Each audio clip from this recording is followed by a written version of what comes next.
Donc, rebonjour du coup, Mariam Saïd Kalam, la conseillère départementale de Sada Chirungi et porte-parole du parti Renaissance Kamar Ladi. Et la ministre des Outre-mer, Marie Guévenoux, est venue ici à Mayotte par rapport à la situation que nous connaissons tous. Les élus et la population demandaient la mise en place de l'état d'urgence sécuritaire. La ministre a dit qu'elle considère que ça n'aura pas d'effet. Est-ce que malgré tout, vous considérez qu'aujourd'hui, Mayotte a été entendue par le gouvernement? Mayotte doit être attendue, donc je dis bonjour aux auditeurs qui nous écoutent ce matin. La ministre est venue, nous on a porté en tout cas les revendications de la population. Pour l'instant, elle n'a pas répondu favorablement à l'état d'urgence tel que ça a été demandé. Ce que la population de Mayotte souhaite, c'est d'être en sécurité sur ce territoire. Pour l'instant, les différentes mesures qui ont été déployées n'ont pas réussi à amener cette sécurité. Donc si elle nous a proposé Wambouchou 2, si Wambouchou 2 répond en tout cas aux attentes de la population, pourquoi pas? Mais pour l'instant, on estime qu'on se doit de cet état d'urgence sécuritaire. On n'a pas été entendu, donc vous estimez que n'avoir pas été entendu. En tout cas, pour l'instant, on n'est pas en sécurité sur le territoire. Vous ne direz pas que vous n'êtes pas entendu, mais la sécurité n'est pas. Elle a proposé autre chose? Pourquoi pas? Peut-être ce qu'elle a proposé peut répondre aux attentes de la population. Nous, ce qu'on veut, c'est la sécurité sur le territoire. Et les élus le portent parce que c'est le souhait de la population et c'est leur droit aussi. Vous avez parlé de Wambouchou 2 qui devrait normalement commencer en avril. On devrait s'attendre à des décasages, à la lutte contre l'immigration clandestine et la lutte contre la délinquance. Et cette fois-ci, les maires sont associés à l'opération. Il devrait y avoir d'ailleurs des discussions entre les élus la semaine prochaine à ce sujet. Vous souhaiterez que ça se passe de quelle manière et avec quel objectif à la fin? L'objectif, au fait, ça fait déjà une dizaine d'années qu'on connaît l'insécurité. Ça fait une dizaine d'années qu'on réfléchisse, les élus et la population et le gouvernement. On essaye de trouver une formule. La formule est la suivante, c'est que maintenant, on a mis le point clairement sur l'immigration incontrôlée qui rentre sur le territoire. On est certain là-dessus que ça contribue, ça participe fortement à cette insécurité. Donc, il va falloir qu'on éradique ces quartiers informels qui existent partout sur le territoire, ce qui est normal. Il faut qu'on s'attaque à ça. Et autre chose, c'est que ces terrains-là, ce sont des terrains du département, ce sont des terrains des communes qui doivent être destinés à réaliser des infrastructures pour l'ensemble de la population du territoire. Donc, on ne peut pas laisser ces populations-là. Du coup, vous partagez l'analyse de certains qui disent qu'aujourd'hui, si on en est arrivé là avec la prolifération des bidonvilles, c'est aussi parce que les propriétaires de terrain, notamment le département, donc des élus, n'ont pas fait le travail en amont dès les premières installations. En tout cas, aujourd'hui, il y a des outils. On a une loi qui nous permet dans les 48 heures d'abolir... maintenant 96 heures, mais là, quand il y a eu la situation de Cavani, on était à 48 heures. Ça n'a pas été fait, c'est dommageable. C'est ce qui a fait qu'on est passé de 2 à 30. La population l'exprime très bien. C'est une expérience qui doit vraiment permettre aux élus, surtout aux communes, aux maires, de réagir. Si les parlementaires, si les élus poussent le gouvernement à prendre des outils, notamment différents décrets, des ordonnances, d'une loi, en tout cas, à les voter de manière à ce que ça soit favorable à la population, et que de l'autre côté, c'est pas mis en exergue, ça ne sert à rien. Mais pour pouvoir organiser des casages, il faut aussi des solutions de relogement. Est-ce qu'on a suffisamment de logements disponibles pour pouvoir assurer ces opérations massives de décasage? À Cavani, on avait 2 cases qui ont été construites en bâche d'une manière illégale par des personnes en situation illégale. Étant maire, on ne se pose pas cette question. On ne se pose pas la question. La question avait déjà été posée à la mairie de Mamoudzou et qui renvoyait la balle au département. Vous pensez que le département a failli aujourd'hui? Mais le département a aussi sa part de responsabilité sur notre terrain. C'est notre infrastructure. Donc, on a vu aussi. On ne l'a pas fait. Ça doit nous servir de leçon et d'expérience. Pour revenir sur Wambouchou 2, aujourd'hui, on a vu comment ça s'est passé avec Wambouchou 1. On a vu la réaction des Comores à ce sujet. Quelles sont les réactions, les précautions à prendre aujourd'hui? Le gouvernement doit aussi prendre de la hauteur face aux réactions des gouvernements comoriens. C'est une opération qui a été proposée par le gouvernement. Ce n'est pas la population qui l'a demandé. J'étais là aux réunions des ministres du 11 février. Ce n'était pas les attentes de la population. Ils avaient porté un premier point, c'était la fin du visa, du séjour, en tout cas territorialisé. C'était le premier point qui pouvait ouvrir toutes les autres négociations. Le gouvernement nous a proposé également, Wambushu 2, c'est à eux de veiller à ce que cela puisse être mis en œuvre. Mais pour nous, c'est vraiment une occasion d'éradiquer les bidonvilles. C'est une occasion de rappeler l'autorité de l'État sur le territoire. Justement, on a vu avec Wambushu 1, quand on parlait de bidonvilles, on a vu toutes ces attaques au tribunal qui ont été faites pour que justement il n'y ait pas les destructions de bidonvilles. Comment s'en prémunir aujourd'hui? Est-ce que en si peu de temps, d'ici avril, l'État a les moyens de s'y préparer?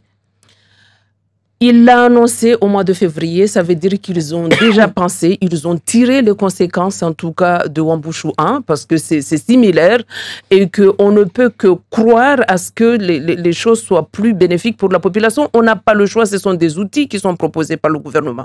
Nous, on a poussé ce qu'on veut, c'est la sécurité sur le territoire. Marie Guévenoux reviendra à Mayotte dans moins d'un mois pour l'avancée notamment du projet de loi d'urgence Mayotte ou loi Mayotte. Tout d'abord, pour enlever toute ambiguïté, du coup, est-ce que c'est la même chose, la loi d'urgence Mayotte et la loi Mayotte?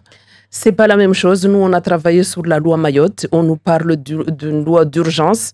Les barrages sont levés.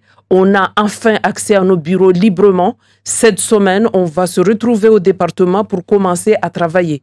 On a eu le retour du gouvernement par rapport aux 120 mesures. On va les décortiquer. On va se mettre d'accord sur leurs propositions de manière à ce que, parce que ça va aller très vite, le 22 mai, c'est demain.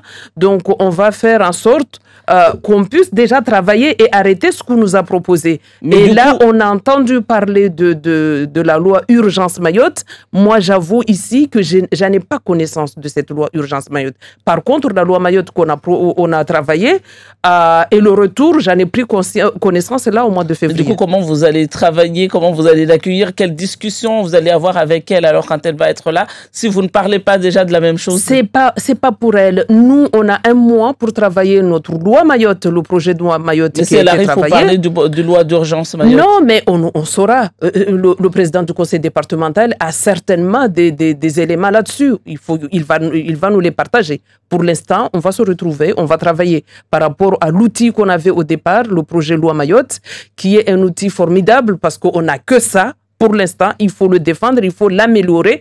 Ils nous ont fait le retour. C'est là où les tractateurs en tout cas, doivent montrer leur biceps en faisant des propositions claires ou de contre-propositions pour qu'on puisse le présenter le 22 en bonne et due forme, en tout cas au bénéfice des Mahorais. La suppression des titres de séjour territorialisés corrélés avec ce projet de loi Mayotte, c'est une bonne ou mauvaise idée? Ce que nous, on veut, ce que les Mahorais ont exprimé, et que l'ensemble des élus ont porté, c'est la fin des titres de séjour territorialisés. J'étais face au ministre, en tout cas Darmanin, le 11. J'ai eu la chance de participer à cette réunion. Et pour lui, en tout cas, on a étudié la question avec lui. Pourquoi dans la loi Mayotte? Pour lui, c'était le canal le plus simple ou le plus rapide, de manière à ce qu'on puisse sortir de la situation. On va prendre ça. Il nous a proposé.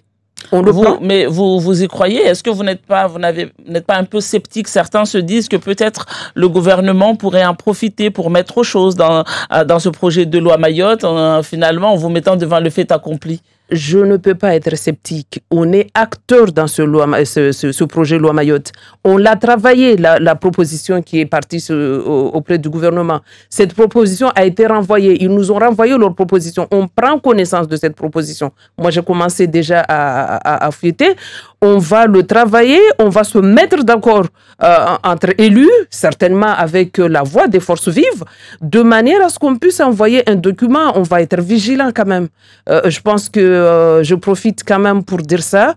À travers cette crise, j'ai vu les Mahorais vraiment perdre confiance, pas forcément aux élus, perdre confiance aux personnes qui portent leur voix, parce que même les responsables de forces vives aussi, moi je pense qu'il y a des mots qui n'ont pas lieu d'être, en tout cas, d'être dit face à des personnes qui se sont battues pour porter la voix des Mahorais. Nous, on va le faire, on va porter ce projet loi Mayotte parce que c'est ce qu'on nous a proposé pour l'instant et c'est une occasion pour nous d'exprimer les attentes de Mahorais à travers les élus que nous sommes. On va le faire, on ne peut pas ne pas y croire. Vous trouvez que les Mahorais sont un peu injustes envers les élus aujourd'hui? Non, c'est pas injuste. Moi, j'ai un adversaire. L'adversaire, c'est celui qui veut pas reconnaître la souveraineté de Mayotte, le choix de Mahorais. C'est mon adversaire. Et c'est vrai que face à la colère, on a entendu des choses qui ne sont pas forcément appropriées. Je profite en tant qu'élu, je prends ce risque-là pour appeler les Mahorais à cet apaisement, à ce respect de la France que nous-mêmes avons choisi, nous nous sommes battus pour.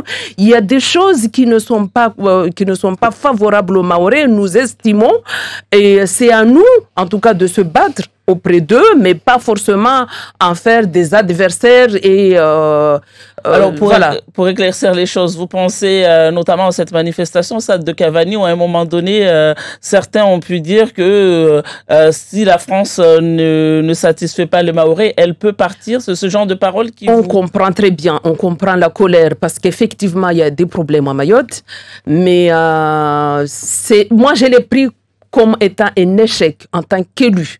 Si je n'ai pas pu rassurer la population, si je n'ai pas su apporter des solutions qui permettent à la population de s'apaiser, c'est vrai que ces genres de revendications, ça m'a beaucoup frappé en tant qu'élu. Je l'ai pris comme un échec. On parle d'interdiction de vente de machettes à Mayotte et d'euthanasie de chiens. Ça fait un petit moment que l'interdiction de vente de machettes a été proposée par des élus, notamment votre binôme Soula Saïd Soufou qui l'avait proposé. Mais on sait aussi qu'on est déjà à une autre étape parce que aujourd'hui les bandes armées s'affrontent à coups d'armes à feu. Est-ce que c'est pas déjà trop tard tout ça? C'est dépassé, mais il faut le faire. Moi, je fais partie de ceux qui pensent deux choses. On a, c'est vrai, ces milliers de jeunes qui sont désœuvrés sur le territoire. Il faudra s'en occuper, mais pas en interdisant uniquement la vente des machettes. Je suis avec les collègues en train de faire une proposition vraiment de voir si ce sont des jeunes sans papier, parce que c'est ça le problème. Ce sont des personnes qui ne sont pas expulsables, mais qui n'ont pas de papier sur le territoire pour qu'ils puissent s'insérer. Ces jeunes-là, il faut vraiment qu'on trouve la solution via la loi Toubira, mais ça, c'est une proposition qu'on va faire au gouvernement de manière à ce que ces jeunes partent de ce territoire. On ne peut pas avoir ces jeunes par milliers, parce que quand on parle de plus de 6 000 mineurs isolés, qui ne sont plus des mineurs aujourd'hui, parce que ça fait longtemps qu'on en parle. On regarde dans les familles d'accueil mahorais, une centaine de familles d'accueil, on sait très vite que combien de personnes ils sont prises en charge. Ça veut dire que des milliers sont sur le territoire, mais ils sont désœuvrés, ils font rien, ils sont en train de nous attaquer. Il faut qu'on trouve une solution. Est-ce que la suppression du droit du sol ne risque pas d'accentuer ce phénomène alors? La suppression du droit du sol, le gouvernement a pensé autre chose. Et de toute façon, il faut faire quelque chose. On ne peut pas laisser des personnes venir accoucher sur le territoire et nous laisser leurs gamins, quelle que soit la raison. Il y en a qui viennent, qui laissent le gamin, qui les abandonnent, qui s'en vont.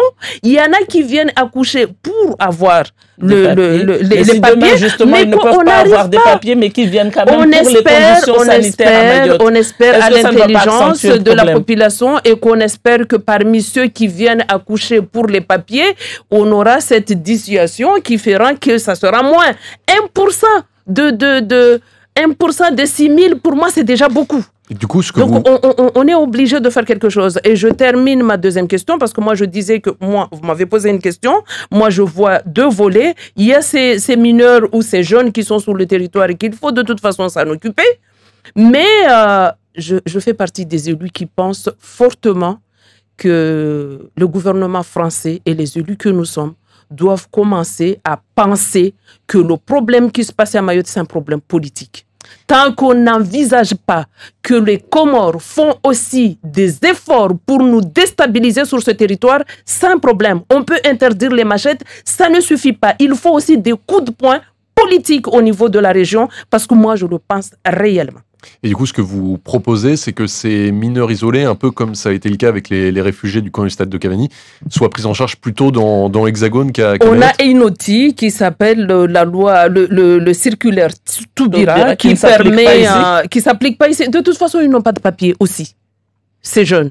Donc, l'idée, c'est de faire des propositions claires de manière à ce que nous aussi, on porte tout ça à l'ensemble des élus pour le déploiement de ces jeunes à l'extérieur. Parmi ces jeunes, il y en a qui ont le bac. Ils sont allés jusqu'au bac et ils sont là, ils regardent les camarades de classe partir à métropole, avoir des formations. Et eux, ils sont sur le territoire. C'est pas l'ensemble des 6 000 jeunes qui sont délinquants. Parmi eux, il y en a qui ont besoin de s'en sortir, mais qui ont besoin de s'exprimer. Ils ne savent pas quoi faire. En tout cas, ils prennent en otage nos enfants. Dernière question, Mariam Saïd Kalam. Le 8 mars, vendredi prochain, c'est la journée consacrée aux droits des femmes. Alors, une femme politique, est-ce un homme comme un autre? Une femme politique, c'est une femme politique. Un homme politique, c'est un homme politique. Ça veut dire quoi? Moi, je fais partie de celles qui pensent que la différence existe. Elle est physiologique aussi. Elle est là, elle existe. Nous, on se bat pour avoir nos droits au sein de cette République, où on a notre place au sein de cette République. Et au sein du département, vous l'avez, votre place? Il faut qu'on le prenne. Hein. Il faut qu'on le prenne. Ça veut dire que vous ne l'avez pas encore? On l'a pas encore. On l'a pas encore. On a eu 2 mandats avec la parité homme-femme. On n'a pas été capable aussi de s'enfermer pour dire à un homme, venez, on va élire un président. C'est qu'on n'est pas prête et on a tort. J'ai fait objet de toute attaque. Je suis arrivée à ce fauteuil et j'œuvre pour Mayotte et je le ferai jusqu'à la fin de mon mandat. Donc, toute femme est capable de le faire. Merci beaucoup, Mariam Saïd Kalam, pour cet entretien.